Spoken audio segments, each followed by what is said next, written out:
BJP सरकार व महाराष्ट्राचे जातीवादी मुख्यमंत्री हे एसटी वर्गामध्ये कुठेतरी फूट पाडण्याचा प्रयत्न करून एका एसटीच्या समूहातील एका माथाडी समाजातील काही मोजके चार टाळके यांना हाताशी धरून व आरएस देखील यामध्ये आरएसचा देखील हात आहे.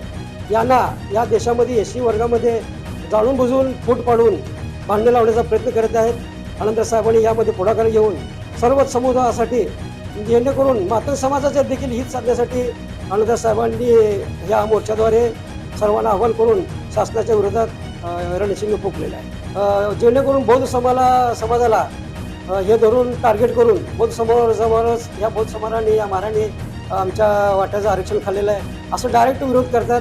मग बौद्ध समाजामध्ये म्हणा किंवा इतर समूहामध्ये काय जागृत युवक आहेत ते युवक त्यांना उत्तर देण्याचा प्रयत्न करतात. कुठल्याही समाजाला गालबोट न लावता व कुठल्याही समाजावर टिकट न करता कुठल्याही समाजाला टार्गेट न करता ते मातंग समाज देखील आपले बांधव आहेत त्यांच्याकडे देखील तुम्ही सहानुभूतीने करा बघा आणि त्यांना टार्गेट करू नका असे देखील आदेश देऊन ते 27 तारखेचा मोर्चा यशस्वीरित्याने पार पाडा असे आनंदराज आंबेडकरांनी आदेश दिलेले आहेत. राज्यात आरक्षणाचं उपवर्गीकरणाचा घाट सरकारने घातला असल्यामुळे एससी समुदायामध्ये सध्या या ठिकाणी भीतीचं वातावरण झालेलं आहे आणि हे आरक्षण होऊ नये यासाठी रिपब्लिकन सेनेचे सरसेनानी आनंदराज आंबेडकर हे आता रस्त्यावर उतरले आहेत. रस्त्यावरची लढाई करताना पाहताना आपल्याला दिसतात. 30 तारखेला नुकताच मुंबई या ठिकाणी मोर्चा झाला आणि या मोर्चाचं नेतृत्व आनंदराज आंबेडकरांनी केलं. सोलापुरात देखील आता मोर्चा होणार आहे. या मोर्चाची तयारी कशी असणार आणि काय कोण कोण या मोर्चाला उपस्थित राहणार हे आपण जाणून घ्या. आपल्यासोबत रिपब्लिकन सेनेचे सिद्धार्थ कांबळे आहेत. तर काय सांगाल, सोलापुरात कधी मोर्चा होणार आणि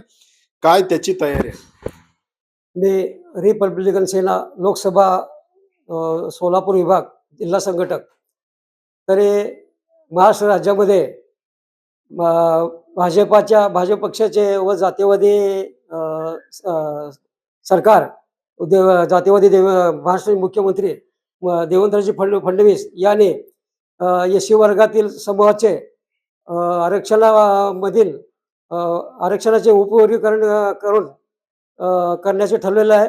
तरी या उपवर्गीकरणाला विरोध म्हणून डॉक्टर बाबासाहेब आंबेडकर नातू व रिपब्लिकन सेनेचे संस्थापक अध्यक्ष सरसेनानी आनंदराज आंबेडकर याला विरोध करून महाराष्ट्र राज्यामध्ये महाराष्ट्राच्या सर्व जिल्ह्यामध्ये जिल्हावार साहेब आनंदराज आंबेडकरच्या उपस्थितीत व सर्व एससी कॅटेगरीतील समूहाच्या नेत्यांच्या उपस्थितीत व समूहाच्या उपस्थितीत मोर्चा करण्याचे ठरवलेलं आहे. त्याचाच भाग म्हणून नांदेडला परभणीला एक भव्य असा साहेबांच्या नेतृत्वाखाली मोर्चा संपन्न झालेला आहे. तसेच नागपूरला झालेला आहे. पुन्हा कालचा परवाचा लातूरला देखील भव्य असा आनंदराज आंबेडकरांच्या उपस्थितीत व चर्मकार समाजाचे नेते व माजी समाज कल्याण मंत्री बबनरावजी घोलप साहेब आणि रील स्टार रुक्मिणी लोंढे यांच्या उपस्थितीत व बाकीच्या अनेक मान्यवर सेलिब्रिटीच्या उपस्थितीत भव्य असा मोर्चा संपन्न झाला. त्या मोर्चाला आम्ही देखील हजर होतो.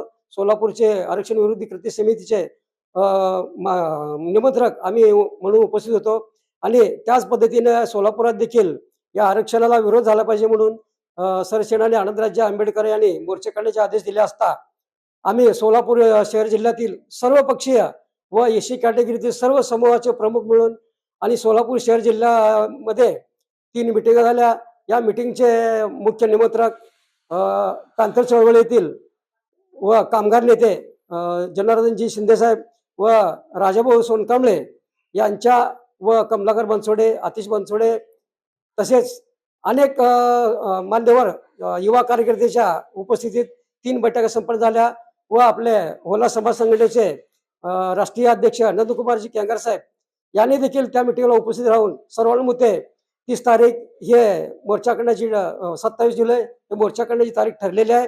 आणि या मोर्चाला सरसेनानी आनंदराज आंबेडकर साहेब उपस्थित राहणार आहेत व तसेच घोलप साहेबांना आम्ही भेटून निमंत्रण दिलेलं आहे समितीच्या वतीने आणि बडोले साहेबाला देखील आनंद साहेब घेऊन मोर्चाला उपस्थित राहणार आहेत व सर्व त्यांच्याबरोबर महाराष्ट्रातले जे सेलिब्रिटी आहेत जे सर्व समूह कॅटेगरीमधील समूह प्रमुख नेते आहेत ते 27 जुलैला सोलापूर या ठिकाणी उपस्थित राहून मोर्चाला मार्गदर्शन करणार आहेत. आणि त्या अनुषंगानं साहेबांनी सर्वांनाच आवाहन करून सोलापूरचा मोर्चा हा भव्य झाला पाहिजे असा आदेश दिल्याने सोलापूर शहर जिल्ह्यातील सर्व तरुण युवा हा मोर्चाच्या दृष्टीने तयारीला लागलेला आहे. आणि हा मोर्चा न्यू बुधवार पेठेतील डॉक्टर बाबासाहेब आंबेडकर उद्यान या ठिकाणी बाबासाहेबांचा दुसरा पुतळा स्थापन होणार आहे व तसेच रमाबाईचा देखील पुतळा त्या ठिकाणी स्थापन होणार आहे. त्या स्थळापासून आनंदराज साहेबांच्या उपस्थितीत सर्व मान्यवरच्या उपस्थितीत तिथून मोर्चाला सुरुवात होऊन शिवाजी चौकातून नंतर चार पुतळ्यानंतर बाबासाहेब आंबेडकरांच्या पुतळ्याला हार घालून पुणे जिल्हाधिकारी कार्यालय या ठिकाणी भव्य असा मोर्चा दळकून त्या ठिकाणी ठिकाणी सर्वांना मार्गदर्शन म्हणून आव्हान होणार आहे करणारे साहेब व मार्गदर्शन करणार आहेत आणि यानंतर मग तो मोर्चा संपन्न होईल. आपण मोर्चा आयोजित केलेला आहे 27 जुलैला. या उपवर्गीकरणाला विरोध होत असताना एकीकडे मातंग बांधव देखील त्याचं समर्थन करत आहेत. उपवर्गीकरण व्हावं असं त्यांचं म्हणणं आहे. आम्हाला आरक्षणाचा लाभ मिळाला नसल्याचं त्यांचं म्हणणं आहे. त्यामुळे ते आंदोलन मोर्चे करत आहे आणि उपवर्गीकरण करावं म्हणतात. परंतु मग आपण विरोध का करतात? मग आपल्याला काय वाटतं? काय धोका वाटतो यात? धोका म्हणजे जे आता शैक्षणिक क्षेत्रामध्ये आपले सर्व बहुजनांचे मुलं शिक्षण घेत आहेत आणि ते काय एका समूहाचे म्हणून ते एका समूहासाठी आनंदराव साहेबांचा प्रयत्न नाही. डॉक्टर बाबासाहेब आंबेडकर जसे एससी वर्गातील 59 जातीसाठी प्रयत्न करून आरक्षण बहाल केलेलं आहे. त्याचे रक्षण त्याचे तुकडे पाडण्याच्या दृष्टीने म्हणून हे बीजेपी सरकार व महाराष्ट्राचे जातीवादी मुख्यमंत्री हे एससी वर्गामध्ये कुठेतरी फूट पाडण्याचा प्रयत्न करून एका एससीच्या समूहातील एका मातंग समाजातील काही मोजके चार टाळके यांना हाताशी धरून व आरएस देखील यामध्ये आरएसचा देखील हात आहे. यांना या देशामध्ये एससी वर्गामध्ये जाणून बुजून फूट पाडून भांडणे लावण्याचा प्रयत्न करत आहेत. त्या दृष्टीने म्हणून आणि त्याचा भांडाचा धोका या एससी वर्गातील सर्वच समूहांना बसणार आहे. जेणेकरून एका वर्गाचा फायदा होईल असं यातला भाग नाही. फक्त ते आणि वर्गीकरणाचे वर्गीकरण जर झालं तर त्या बिंदू नामावलीच्या भरतीच्या वेळेला कामाच्या नोकरीच्या वेळेला बिंदू नामावली स्थितीचा जर वापर केला तर त्या नामावलीच्या ह्याच्याप्रमाणे ते एससी वर्गातील लाभार्थ्याला लाभ योग्य पद्धतीने मिळणारच नाही. त्या ठिकाणी जर आपला उमेदवार एससीचा नाही मिळाला तर त्या ठिकाणी शासन ते सर्वसाधारण याच्यामधले उमेदवार घेऊन ते जागा तुमची जास्त झाली किंवा कारण दाखवून ते एससी वर्गाला त्याचा आरक्षणाचा लाभ न देता ते कुठंतरी एससी जनरल समाजातील समूहाला पुढे करण्याचं एक त्याचं षडयंत्र आहे.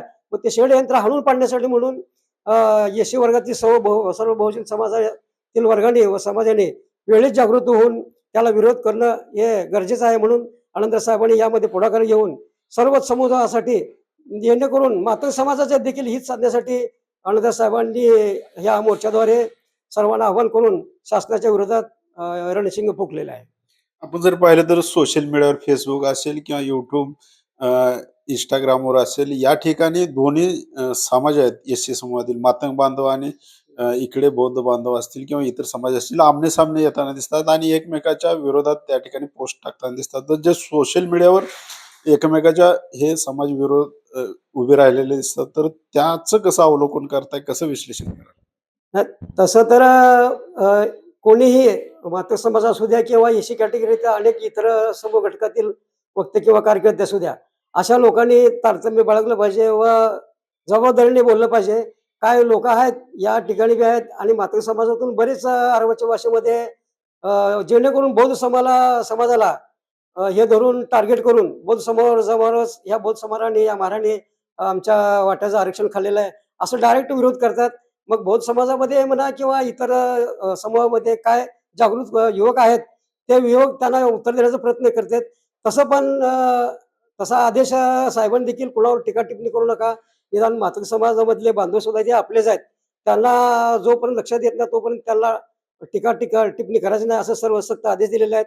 जेणेकरून मातंग समाजामध्ये आणि इतर बौद्ध समाजामध्ये किंवा इतर समूहातील बांधवांमध्ये भांडणे होऊ नये हाच प्रयत्न आनंदराव साहेब करत आहेत. तरी आनंदराव साहेबांनी सक्त ताकीद दिलाय, कुणावर टीका टिप्पणी करून कुणावर टार्गेट करू नका आणि एका समूहाला टार्गेट करून बदनामीचा प्रयत्न करू नका असं आनंदराव साहेबांचं सक्त ताकीद आहे.